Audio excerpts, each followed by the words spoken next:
The National Plant Diagnostic Network program provides educational information that promotes the early detection of exotic pests. This informational video will provide you with information on the following. Why is first detector training relevant and important, and how can I complete first detector training online? There are over 9,000 registered first detectors nationwide. Although much of our training has occurred through traditional hands-on workshops, several hundred people have completed modules within the online learning program. Registered first detectors receive the National NPDN First Detector newsletter. Invasive species enter the U.S. through a variety of different routes. Global trade and travel patterns have increased the threat of unwanted invasive pests arriving in the United States. Border inspectors monitor for the entry of unwanted species, but only a representative sampling, approximately 2 to 3%, of any given commodity can be sampled due to personnel and time constraints.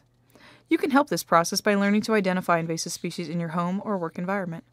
One way to educate yourself is to become familiar with invasive species that threaten your region of the United States. Jenny Glass said she appreciates any access to the informational resources and has found the quality of NPDN materials and courses to be excellent. After completing our online trainings course, you will know how to take appropriate pictures and submit them for identification by an expert. Your action can protect you as agricultural crops from invasion and damage from invasive species. You can join the ranks of Linda and Bob, 2 first detectors. Linda Morris, a master gardener in Florida, says the First Detector program has given her the ability to help protect agriculture. Bob Shadtuck of South Burlington, Vermont, said that completing the First Detector program made him aware of pests that he previously did not know about, and he learned how to better recognize them. So why should you be prepared to help in the early detection of exotic species? More than 50,000 exotic species have arrived in the U.S. from 1906 to 1991. The cost of these introductions exceeds $137 billion per year in management, eradication, and habitat loss.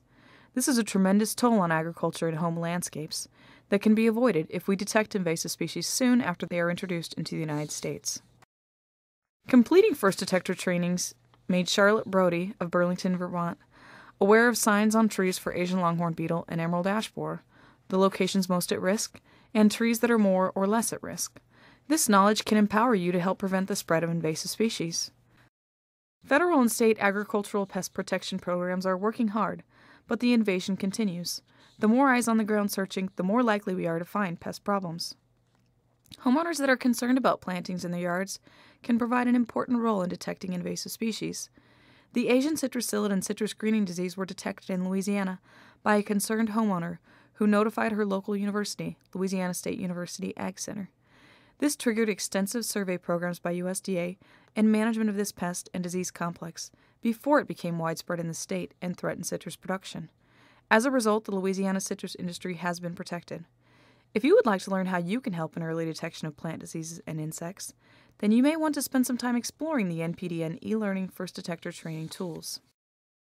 These 6 NPDN modules in the next series of slides are part of the Crop Biosecurity course. Certified Crop Advisors, also known as CCA, credits are currently available for completion of the course.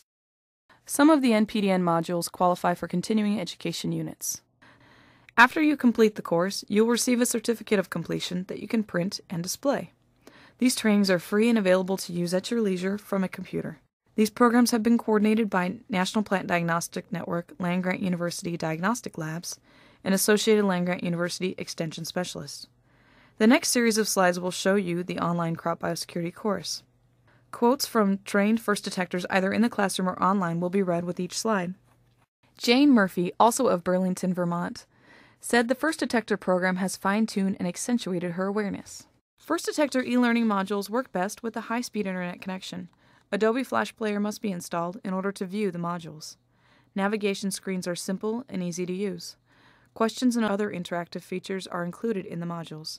Each module has a post-test, and the mission of the NPDN module is one of the 6 crop biosecurity modules.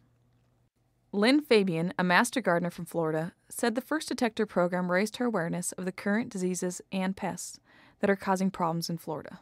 These trainings are free and available to use at your leisure from a computer, and these programs have been coordinated by NPDN Land-Grant University Diagnostic Labs and Associated Land-Grant University Extension Specialists. The second crop biosecurity module is Monitoring for High-Risk Pests. Gary Frank from the University of Wyoming said the First Detector program helps him to be more aware of the priority issues. Mary Lou Buchanan of Brattleboro, Vermont, said the program made her more aware of what to look for and the best way to be observant. Jane Murphy, also of Burlington, Vermont, said the First Detector program has fine-tuned and accentuated her awareness. Patricia Breen of Pure Livin' Farms in Vermont said that before she received the training, she had not made any connection between gardening and national threats.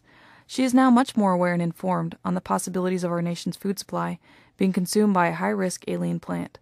Recognition is key. Gary Hamilton of the University of Kentucky Cooperative Extension Service said the online courses have prepared him to recognize symptoms and know the process of reporting. The NPDN released 2 special topic modules in 2009. These include modules on the new invasive species, the chili thrips, which is spreading across the southeastern United States. And we've also prepared a module on the disease Ralstonio solanacearum race 3 biovar 2. Module-specific certificates of completion will be available for the special topic modules. If you would like to get involved, please visit our website at http://cbc.at.ufl.edu and complete a training module. You can join the ranks of Lynn and Tom, who are actively working to protect their local environment from damage by invasive species. Lynn said that the First Detector training raised her awareness of the current diseases and pests that are causing problems in Florida, while Tom Medvey of Vermont said the training helps keep him aware of the invasives that are threatening the Northeast. As a result, he can keep an eye out for local appearances of our unwanted guests.